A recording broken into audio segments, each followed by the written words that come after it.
أعوذ بالله من الشيطان الرجيم. واتل عليهم نبأ إبراهيم إذ قال لأبيه وقومه ما تعبدون قالوا نعبد أصناما فنظل لها عاكفين قال هل يسمعونكم إذ تدعون أو ينفعونكم أو يضرون قالوا بل وجدنا آباءنا كذلك يفعلون قال أفرأيتم ما كنتم تعبدون أنتم وآباؤكم الأقدمون فإنهم عدو لي إلا رب العالمين.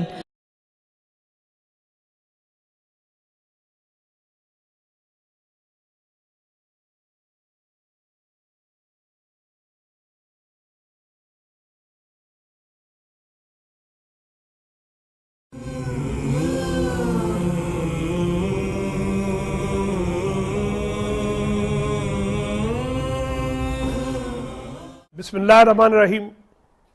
ناظرین السلام علیکم ورحمۃ اللہ وبرکاتہ. پروگرام جادو اور جنات کے ساتھ آپ کا میزبان اعجاز احمد حاضر خدمت ہے. جادو اور جنات آپ مسلسل ہمارے ساتھ شریک ہیں اور دیکھ رہے ہیں. مختلف علماء تشریف لاتے ہیں اور بہت ساری معلومات ایسی شیئر کی انہوں نے ہمارے ساتھ کہ بہت ساری باتوں کا ہمیں پتہ چلا. جادو کی حقیقت کیا ہے، جنات کی ماہیت کیا ہے، اور اس کے ساتھ ساتھ اشرار کس طرح سے معاشرے کے اندر بربادی پھیلا رہے ہیں. کل کی بات ہے، ہم دیکھ رہے تھے، بلیٹن بھی آیا، آپ نے بھی دیکھا کہ ایک جعلی پیر نے ایک اور خاتون کی عزت کو برباد کر دیا علاج کے نام پر. ہم اس پروگرام کے ذریعے اس بات کی کوشش کر رہے ہیں کہ آپ تک تمام دیکھنے والوں کے لیے قرآن و سنت کی روشنی میں کہ جو حقیقی سورس ہے، کہ جہاں سے زیادہ سچی اور پکی بات کہیں اور سے ہمیں نہیں مل سکتی ہے، وہاں سے معلومات اخذ کی جائیں اور آپ تک پہنچائی جائیں. ان تمام معاملات کی تہ تک پہنچنے کے لیے آج پھر ایک دفعہ ہمارے اسٹوڈیوز میں دو نہایت محترم شخصیات تشریف فرما ہیں. میرے دائیں ہاتھ محترم پروفیسر ڈاکٹر زید ملک صاحب تشریف فرما ہیں. آپ کنگ سعود یونیورسٹی سعودی عرب ریاض سے آپ کا تعلق ہے، شعبہ اسلامیات کے استاذ ہیں اور بڑا کام کیا آپ نے ڈاکٹر صاحب نے. اس حوالے سے ابھی ہم معلومات ان سے لیں گے، لیکن ان سے بات کرنے سے پہلے میرے بائیں ہاتھ تشریف فرما ہیں محترم حافظ عبدالحمید سلفی صاحب. آپ پچھلے 15 سال سے تقریباً اس طرح کے جو مریض ہیں ان کے علاج معالجے میں مصروف ہیں اور ان کی صحت کی بحالی کے لیے کوشش اور کاوشیں کرتے ہیں فی سبیل اللہ. آپ نے ایک ٹرسٹ قائم کیا ہوا ہے اور اس طرح کے لوگ وہاں پر علاج کے لیے آتے ہیں. آپ اسلام آباد سے تشریف لائیں. میں آپ کی طرف سے بھی اور اپنی طرف سے اور پیغام کی طرف سے دونوں احباب کا عزت شکر گزار ہوں. ڈاکٹر صاحب آپ کا بھی، سلفی صاحب آپ کا بھی، آپ تشریف لائے. وقت ہی تو سب سے بڑی دولت ہے جو آپ نے مرحمت فرمائی ہمیں، ہمارے دیکھنے والوں کے لیے. ڈاکٹر صاحب یہ فرمائیے کہ سب سے پہلے بھی دوست ہمارے آئے، انہوں نے اس موضوع پر بات کی. آپ جادو کو کس نگاہ سے دیکھتے ہیں اور آپ نے اس پر علمی کام بھی کیا. آپ فرما رہے تھے راستے میں باقاعدہ آپ نے اس پر، آپ کی پبلیکیشن بھی ہے، کتاب بھی اس پر موجود ہے اور اس کا انگلش ترجمہ بھی کیا. تو اس طرف یہ خیال کیسے آ گیا اور پھر اس کے بعد آپ نے جو لکھا ہے اس کی بنیاد کس چیز کو بنایا آپ نے؟ بسم اللہ الرحمن الرحیم. سب سے پہلے تو آپ کا شکریہ. جادو کے حوالے سے اور جنات کے حوالے سے جو کتاب ہے میری، اس کا نام ہے جن، جادو اور انسان. جی، جن، جادو اور انسان. جی، یہ تقریباً 98 میں شائع ہوئی تھی. جی ٹھیک. اور پھر امریکہ میں 2006 میں اس کا انگلش ورژن آیا ہے، demons, magic and the evil eye. Evil eye تو پھر کچھ نظر بد کے حوالے سے وہ اس میں جو جن، جادو اور انسان ہے، اس کا بھی جو تیسرا باب ہے وہ نظر بد پہ ہے. جی ٹھیک. لیکن وہ ٹائٹل میں شامل نہیں ہو سکا. ٹائٹل کا نام جن، جادو اور انسان ہے، لیکن انگلش ورژن میں وہ آ گیا. انگلش ورژن میں وہ آ گیا ہے.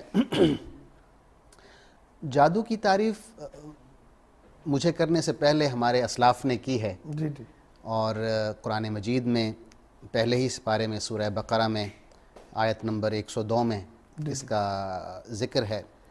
ارشاد باری تعالی ہے وَاتَّبَعُوا مَا تَتْلُو الشَّيَاطِينُ عَلَى مُلْكِ سُلَيْمَانَ وَمَا كَفَرَ سُلَيْمَانُ وَلَكِنَّ الشَّيَاطِينَ كَفَرُوا يُعَلِّمُونَ النَّاسَ السِّحْرَ، کہ یہ جو شیاطین بتاتے تھے، یعنی کتاب نے کہا کہ حضرت سلیمان علیہ السلام جادو کے زور پر سب ان کا جی جی، تو اللہ تعالیٰ نے اس کی نفی کی اور کہا کہ سلیمان علیہ السلام نے کفر نہیں کیا لیکن شیاطین نے کفر کیا کیونکہ یہ لوگوں کو جادو سکھاتے تھے. تو اس سے ایک بات ثابت ہوئی کہ جادو جو ہے یہ ایک علم ہے جو سکھایا جاتا ہے، لیکن اس کا حاصل کرنا باعث کفر ہے. ہاں، دونوں چیزیں آ گئیں. دونوں چیزیں اس میں آ گئیں. ایک تو یہ ہے کہ اس کی ایک حقیقت ہے، بالکل ٹھیک جی، اٹ از اے ریالٹی، یس، علم ہے جی ٹھیک، لیکن علم نافع نہیں ہے، نفع بخش علم نہیں ہے، نقصان دہ علم ہے. اور اس میں پھر یہ بھی ہے کہ وَلَكِنَّ الشَّيَاطِينَ كَفَرُوا، شیطانوں نے کفر کیا، يُعَلِّمُونَ النَّاسَ السِّحْرَ، کیونکہ یہ لوگوں کو جادو سکھاتے تھے. ایک بہت بڑے اسکالر گزرے ہیں امام ابن قدامہ مقدسی، جی، ان کی کتاب ہے المغنی، بہت بڑی کتاب ہے فقہ کی. انہوں نے جادو کی تعریف یوں کی ہے کہ یہ کچھ الفاظ ہوتے ہیں جو کہے جاتے ہیں یا لکھے جاتے ہیں، جی ٹھیک، اور ان کا اثر ہوتا ہے جسموں پر بھی، دلوں پر بھی اور ذہنوں پر بھی. جسم، دل اور ذہن، جی جی ٹھیک. اور اس کی جو بیسک وجہ بتائی جاتی ہے وہ انسانوں کے درمیان نفرت کریٹ کرنا ہے. جیسے کہ اس آیت میں بھی ہے، یہاں پر بھی آیت نمبر 102 سورہ بقرہ کی جو ہے کہ یہ لوگ جادو اس لیے کرتے تھے یفرقون بہ بین المرء وزوجہ، کہ خاوند اور اس کی بیوی کے درمیان تفرقہ ڈال دیں، جدائی ڈال دیں. تو یہ ایک شیطانی عمل ہے، basic unit of the society, اس کے اندر جو ہے وہ معاشرے کی بنیادی اکائی ہے، خاندان، اس کو تباہ کرنا، یہ اس کا اولین مقصد تھا. جی ٹھیک. اس کے علاوہ حضور اکرم صلی اللہ علیہ وسلم پر بھی ایک یہودی نے جادو کیا. جی، صحیح بخاری میں ہے، صحیح مسلم میں ہے کہ ایک شخص تھا یہودی، لبید بن اعصم اس کا نام تھا، جی جی، اور اس نے آپ صلی اللہ علیہ وسلم پہ جادو کیا. اس نے گھر کی ایک ملازمہ کو ہائر کیا اور اس نے آپ صلی اللہ علیہ وسلم کے بال مبارک جو کنگھی میں بچ جاتے ہیں ٹوٹ کے، وہ چرائے. اب وہ لے کر پھر اس نے اس پہ جادو کیا اور آپ صلی اللہ علیہ وسلم کو اس کا اثر محسوس ہوا. جی جی، آپ کو یوں لگتا تھا کہ آپ نے کوئی کام کیا ہے لیکن حقیقت میں آپ نے وہ کام نہیں کیا تھا.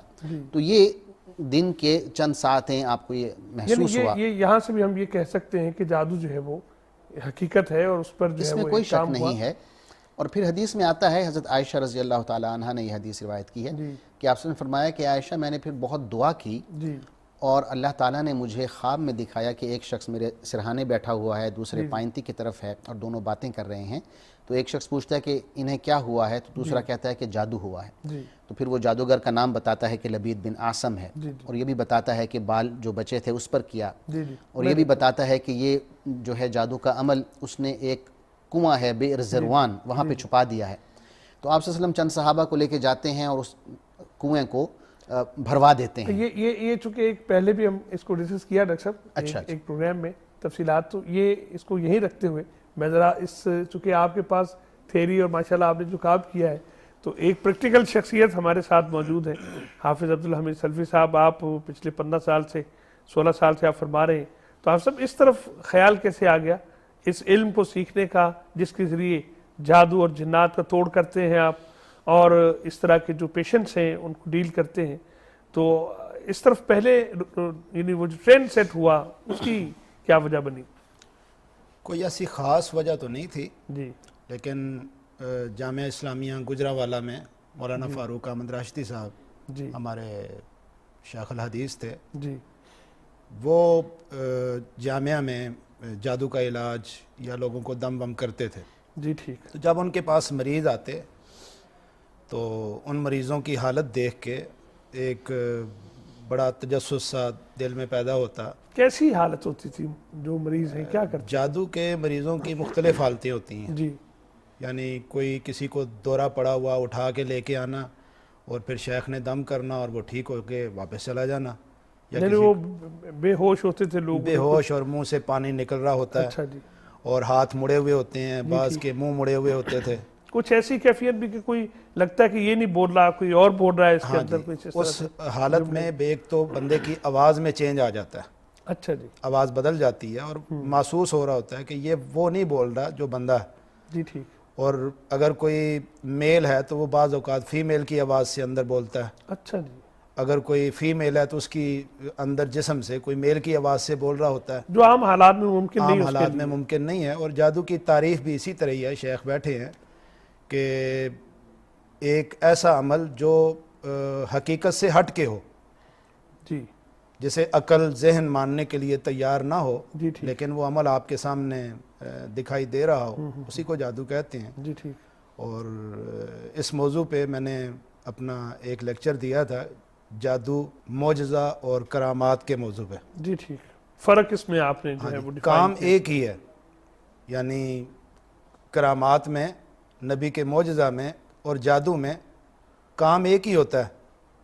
یعنی ایک ایسا کام آپ کے سامنے ہو رہا ہے, یعنی محیر العقول جسے ہم کہہ سکتے ہیں کہ جو چیز عقل جسے تسلیم نہیں کرتی, عقل تسلیم نہیں کرتی, جی, لیکن ہم جب اسے دیکھتے ہیں تو پھر دیکھنے کے ساتھ ہم اندازہ لگاتے ہیں کہ یہ جو کام جسے عقل ماننے کے لیے تیار نہیں, جی, یہ اگر اللہ کے نبی سے ہو رہا ہے تو وہ نبی کا معجزہ ہوگا. اگر کسی بزرگ وقت کے ولی اللہ نمازی آدمی کے جسم سے ہو رہا ہے تو وہ ولی کی کرامت ہے. جی ٹھیک. اگر کسی بے نماز یا اپنے آپ کو پاک صاف نہ رکھنے والا ایسا غیر شرعی بندہ ہو, اس کے جسم سے ہو رہا ہے تو وہ ایک جادوگر کا جادو ہے. جی ٹھیک. اور اس میں قرآن پاک کی وہ آیت جو ایک واقعہ حضرت موسیٰ علیہ السلام کا, جی, جی, کہ جب فرعون نے فرعونیوں کو بلایا جادوگروں کو, جی, اور موسیٰ علیہ السلام نے دربار میں, بھرے دربار میں اپنے معجزات دکھلائے نا جی, ہاں جی, تو اس نے کہا کہ ان کا مقابلہ کرنے کے لیے بلاؤ سب جادوگروں کو بلاؤ. تو جب وہ سارے آگے تو انہوں نے سب سے پہلے جو کہا تھا کہ اما ان تلقیا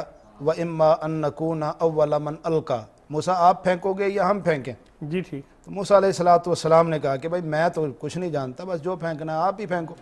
تو انہوں نے اپنی رسیاں جادو کی اور اپنی وہ لاٹھیاں جو بھی وہ جادو کی چیزیں لائے ہوئے تھے, انہوں نے موسیٰ علیہ السلام کی طرف پھینکی اور وہ سارے بہت بڑے اژدہا بن گئے, سمپولیے سانپ بن کے جو ہے وہ دوڑنے بھاگنے ہاں لگے. جی, موسیٰ کے ارد گرد. اور موسیٰ علیہ السلام اس میں ڈرنے بھی لگے جی, کہ بھائی یہ کیا ہوا کہ میرے ہر طرف سانپ ہی سانپ ہیں. تو اللہ نے اس وقت موسیٰ علیہ السلام سے کہا کہ موسیٰ تیرے ہاتھ میں کیا ہے؟ قرآن میں ہے وَمَا تِلْكَ بِيَمِينِكَ یا موسیٰ تیرے ہاتھ میں کیا ہے؟ یہ تو اس وقت کی بات نا جب یہ معجزہ آتا ہوا تو اس وقت تو اس میں تو یہ ہوا کہ آپ ڈرے نہیں اور اس کو پھینک دیں, تو پھر وہ کھا گیا ان کو. ڈاکٹر صاحب یہ فرمائیے یہاں پر جو آپ صاحب نے جس طرف اشارہ کیا ہے کہ وہ قرآن کہتا ہے کہ وہ سانپ تھے نہیں, لوگوں کو لگا یوں, جی, ان کی آنکھوں پر کوئی نظر بندی کسی کیفیت اس کے ذریعے پیدا کی گئی. جی, اس کو علماء نے کہا ہے کہ تخیل کا جادو کہا جاتا ہے. جی, خیل الیہ من سحرہم انہا تسعی, جی, ان کو یہ گمان ہوا جیسے یہ سانپ حرکت کر رہے ہیں. جی ٹھیک. they felt like if they are moving. یس. تو وہ ایک جادو کی ایک قسم ہے. جی ٹھیک. جیسے یہ میں نے سورہ بقرہ والی آیت پڑھی, اس میں یہ جو جادو ہے یہ نفرت کا جادو ہے, اس میں میاں بیوی میں جدائی ڈال دیتے ہیں. اسی طرح ایک تخیل کا جادو ہے, آپ کو یہ گمان کرایا جاتا ہے کہ یہ بات ہو رہی ہے, اصل میں ہوتی نہیں ہے. جی. اسی طرح اور کئی قسم ہیں جادو ڈاکٹر صاحب جادو سے بچنے کے لیے توحید پر کاربند رہنا, شرک سے اجتناب کرنا, یہ بھی ضروری ہے کیا؟ بہت ضروری ہے, کیونکہ اصل میں تو بنیاد ہی توحید ہے. جی. ہمارا جو دین کا, اسلام کا ترہ امتیاز ہے, جو ہمیں دیگر ادیان سے ممیز کرتا ہے, ممتاز کرتا ہے, وہ عقیدہ توحید ہے. یعنی اگر میرے دل میں یہ عقیدہ ہوگا کہ اللہ وحدہ لا شریک ہی میری مدد کر سکتا ہے اور اس کے سوا کوئی نہیں. یہ جو جادو ٹونے کرنے والے ہیں, جنات ہیں, شیاطین ہیں, طاغوتی قوتیں ہیں, شیطانی طاقتیں ہیں, ان سب نے اگر برباد ہونا ہے تو اللہ کے حکم سے ہونا ہے. بے شک. اور یہی بات اللہ تعالیٰ نے حضرت موسیٰ علیہ السلام کو سکھائی کہ انی معکما اسمع و ارا, کہ میں تم لوگوں کے ساتھ ہوں. حضرت موسیٰ اور حضرت ہارون دونوں سے کہا کہ جاؤ ڈرو نہیں, فرعون سے ٹکرا جاؤ, میں تم دونوں کے ساتھ ہوں, تمہیں دیکھ رہا ہوں. عقیدہ انسان کو قوت بالکل عطا کرتا ہے اور اس کے نتیجے میں وہ محفوظ اس میں توکل پیدا ہوتا ہے, اس میں عزت نفس پیدا ہوتی ہے, اس میں بہادری پیدا ہوتی ہے. یہ عقیدہ توحید کے اثرات ہیں. حافظ صاحب یہ بات ہم پہلے بھی تھوڑی دیر پہلے بھی ہو رہی تھی آپ سے کہ آپ کے پاس لوگ آتے ہیں, بعض لوگ ہوتے ہیں جن پر جادو کیا گیا ہے, کہ بعض لوگ اپنے گناہوں کی وجہ سے, آپ فرما رہے تھے, اور اپنے شیطانی اعمال کی وجہ سے وہ پریشان ہوتے ہیں, کسی کو نیند نہیں آ رہی ہے, کسی کو چین نہیں, قرار نہیں. تو یہ کیا کیفیت ہے؟ یہ گناہوں سے, آلودگی کی وجہ سے بھی انسان متاثر ہو جاتا ہے کیا؟ اصل میں نے جو یہ 15-16 سال کام کیا ہے, میں اس نتیجے پہ پہنچا ہوں جی کہ ہر بندہ جو ہمارے پاس آتا ہے وہ جادو کا مریض نہیں ہوتا. جی ٹھیک. نہ ہی اسے کوئی نظر ہوتی ہے. جی ٹھیک. نہ ہی وہ وہم کا مریض ہوتا ہے. جی ٹھیک. اگر پرسنٹیج نکالی جائے تو 50% لوگ ایسے ہیں کہ جو اپنی بدعمالیوں کی وجہ سے جکڑے ہوئے ہیں, اللہ کی طرف سے پیچھے ہٹ گئے, اللہ نے ان پر ایک جن مسلط کر دیا. اللہ کہتا ہے قرآن میں, وَمَنْ أَعْرَضَ عَنْ ذِكْرِي فَإِنَّ لَهُ مَعِيشَةً ضَنْكَ. جب بندے ہمارے ذکر سے غافل ہو جاتے ہیں تو ہم اپنی معیشت کو تنگ کر دیتے ہیں. جب بندے ہماری طرف سے رخ پھیر لیتے ہیں تو ہم اپنی طرف سے ایک شیطان ان پہ چھوڑ دیتے ہیں. اب وہ شیطان جو جادوگر کا چھوڑا ہوا ہے جن, اسے تو ہم علاج کے ذریعے اتار سکتے ہیں. جی ٹھیک.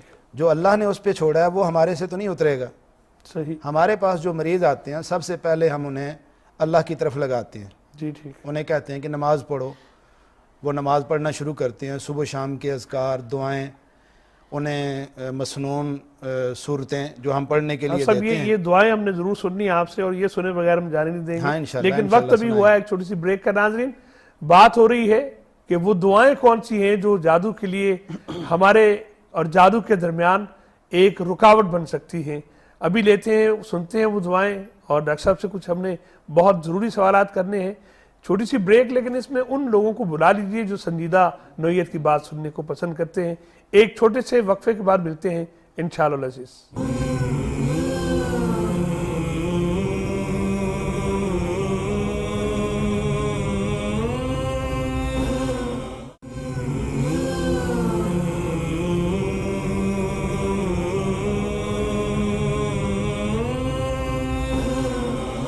ناظرین ویلکم بیک. آپ پروگرام دیکھ رہے ہیں جادو اور جنات. پروگرام دیکھ رہے ہیں. جادو تو آپ کو ہم نے پہلے ایک دفعہ دکھایا شعبدہ بازو کی شکل میں, اور جنات کیسے دیکھیں کہ وہ دکھائی نہیں دیتے ہیں, مختلف اشکال میں آتے ہیں. اور ان کے اشرار سے بچنے کے لیے دعائیں کون سی ہو سکتی ہیں؟ آپ کو یاد ہوگا کہ وقفے پر جانے سے پہلے ہم حافظ عبدالحمید سلفی صاحب سے ان دعاؤں کا تذکرہ سننے لگے تھے. جی حافظ صاحب, آپ کہنے لگے تھے کچھ مسنون دعائیں آپ انہیں سکھلاتے ہیں. نماز تو سب کے علم میں ہے, آپ اللہ کی طرف لگاتے ہیں, نماز جو اس کی طرف جانے کا سب سے بہترین راستہ ہے. کچھ دعائیں ایسی بھی ساتھ آپ پڑھتے ہیں, کہتے ہیں انہیں پڑھنے کے لیے, جس کی نتیجے میں بدعمالیوں کی بنا پر جو لوگ اس طرح کے شیاطین کا شکار ہو چکے ہیں وہ دوبارہ سے صحت پا سکیں. ہاں جی, ہر بک سٹال میں اذکار کے نام سے, جی جو صبح شام کے مسنون اذکار کے نام سے کارڈ چھپے ہوئے ہیں, وہ ہمارے اپنے بھی چھپے ہوئے ہیں, وہ ہم مریض کو دیتے ہیں. اچھا جی. جس میں مختلف دعائیں ہیں جن کے بارے میں حدیث میں آتا ہے کہ جو بندہ صبح کے ٹائم پہ یہ دعائیں پڑھ لیتا ہے, شام تک اللہ اس کی حفاظت کے لیے 2 فرشتے مقرر کر دیتا ہے. جی ٹھیک. جنوں, انسانوں اور جانوروں میں سے کوئی چیز شام تک اسے تکلیف نہیں دے سکتی. جی ٹھیک. جو رات کو کرتا ہے صبح تک اسی طرح اللہ اس کی حفاظت کے لیے فرشتے مقرر کرتا ہے. جی ٹھیک. صبح تک اس کی حفاظت رہتی ہے, اسے کوئی چیز تکلیف نہیں دے سکتی. جی ٹھیک. اور آگے ہے کہ جس نے جس دن یا جس رات یہ اذکار کر لیے, جی, اس دن اسے حادثاتی موت بھی نہیں آ سکتی. اچھا جی. اسی طرح آیت الکرسی کے بارے میں ہے, ہر گھر میں پڑھی جاتی ہے. رسول اللہ صلی اللہ علیہ وسلم نے فرمایا کہ جو بندہ کسی جگہ پہ جاتا ہے جی, اور وہاں جا کے وہ آیت الکرسی 3 دفعہ پڑھ لیتا ہے, جی, تو جتنی دیر وہ وہاں پر رہے گا وہ اللہ کی حفاظت میں رہے گا, اسے کوئی چیز زمین و آسمان کے درمیان کی کوئی تکلیف نہیں دے سکتی, نہیں پہنچا سکتی. ٹھیک. تو لوگوں کی دوری ہے دین سے. جی ٹھیک. مسنون صورتیں ہیں, یاسین, رحمان, نبی علیہ الصلوۃ والسلام صبح کی نماز کے بعد, جی جی, رات کو سجدہ اور ملک پڑھتے تھے, اس کے ساتھ اذکار وغیرہ کیا کرتے تھے. ہمارے گھرانوں میں یہ معمول نہیں ہے بالکل، نماز پڑھی اور غائب ہو گئے، تو یہ ایک سیفٹی ہونی چاہیے ہر ایک انسان کی۔ قرآن مجید شفا بھی ہے، بالکل، وَنُنَزِّلُ مِنَ الْقُرْآنِ مَا هُوَ شِفَاء، قرآن پاک سارا ہی شفا ہے۔ جی سبحان اللہ جی۔ جی ڈاکٹر صاحب بات ہو رہی تھی صبح اور شام کے اذکار کی، فجر اور عصر کا جو وقت ہے اس کے حوالے سے بھی آتا ہے کہ کچھ اذکار پڑھے جائیں تو انسان جو ہے وہ سیفٹی میجر جو ہیں وہ اس کو مل جاتے ہیں۔ حدیث مبارکہ ہے کہ جو شخص فجر کی نماز جماعت کے ساتھ پڑھے سبحان اللہ جی، اور فرض نماز کے بعد اسی کیفیت میں بیٹھا رہے، یعنی اپنا پوز بھی چینج نہ کرے، ویسے ہی بیٹھا، ہاں جیسے اتحیات میں ہم بیٹھے ہوتے ہیں، اور 10 دفعے یہ کہے لا الہ الا اللہ وحدہ لا شریک لہ لہ الملک ولہ الحمد یحیی ویمیت وہو علی کل شیء قدیر، سبحان اللہ، تو وہ شخص شام تک اللہ کے ذمہ ہے، اس کی حفاظت اللہ کے ذمہ ہے۔ سبحان اللہ۔ اس کے علاوہ اب جو مالک کی پناہ میں آگے جو اسے کون کوئی شریر نقصان پہنچا ہی نہیں سکتا۔ بالکل، ایک بہت ہی مشہور دعا ہے جو حضور اکرم صلی اللہ علیہ وسلم نے سکھائی ہے باتھ روم جانے سے پہلے، یعنی آپ نے تمام صحابہ کو یہ تنبیہ فرمائی اور آپ نے فرمایا کہ ان هذه الحشوش محتضرہ، کہ یہ جو باتھ رومز ہیں ان میں یہ لوگ رہتے ہیں جنات۔